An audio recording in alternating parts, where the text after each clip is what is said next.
Hi, my name is Fred. I'm from a company called Atlantic Plastic Recycling. We formed the company in 1989. We've been going 35 years. We have extensive knowledge and skills in the recycling industry. We started out as a family, 4 brothers and my mom, in a scrap metal business where we were doing cardboard and plastic alongside it. In '88, the people we were selling to actually closed down, and we were sitting with a problem. So we decided, let's get into the plastic industry, and we started out small. We were approached by a full-blown company to take over the recycling division because they didn't have enough skill for it. We were pretty unskilled ourselves at the time, but we taught ourselves very soon. We've evolved over the years, a very small operation, and we looked at growing all the time. We have had assistance from Polyco in the past. About 7 years ago, we had a MRF put in and a shredder. We are in the process of putting in a new washing line, which is partly funded by Polyco.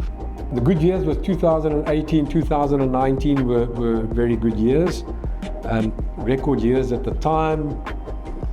South Africa has always been fairly advanced, very active. At a stage we were recycling close to 50% of LD that was produced in this country. I stand to correction when I say that, but something like that. COVID was a problem for all recyclers.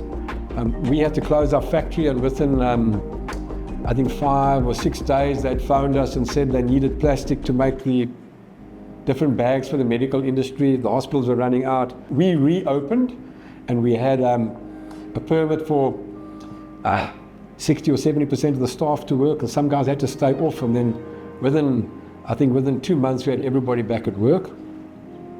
But from COVID time, and then our dear friend load shedding has changed the scenery dramatically, in that we can't produce what's required of us. Without the generators, stage 6 is 52% loss in production. Because with recycling, it's not switch your machine off for 2 hours, switch it back on after 2 hours. It's switch off for 2 hours, and when the power comes back on, it's reheating for another hour and a bit to get the machines up to heat, and then start. So you're losing, on a 2-hour load shedding, you're losing 3 to 4 hours. So your production gets hammered. On stage 4, I think you lose anything between 25 and 30% in that region. Stage 2, you're losing 15%. We had to mitigate that, and we did take certain steps which helped us in our production. How has Polyco's future investment helped our businesses? Well, I can say 70 years ago, when we did the MRF and the shredder, it helped us pick up our production. It made a huge difference to our sorting and having availability of spare material standing on the floor and being able to buy in more, because we could process quicker, we could process easier. It was still labor intensive, but that was definitely a plus for us at the time.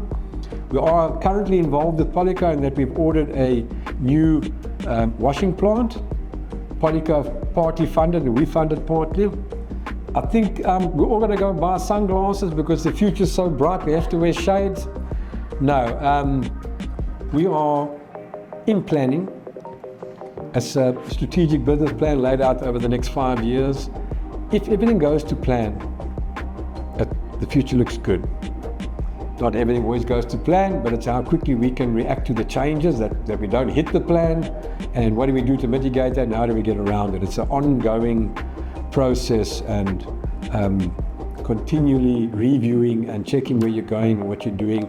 But we're quite content with our plan at this stage. As I say, if we can reach our target, then obviously our plan is to stay a strategic quality raw material supplier in the recycled market.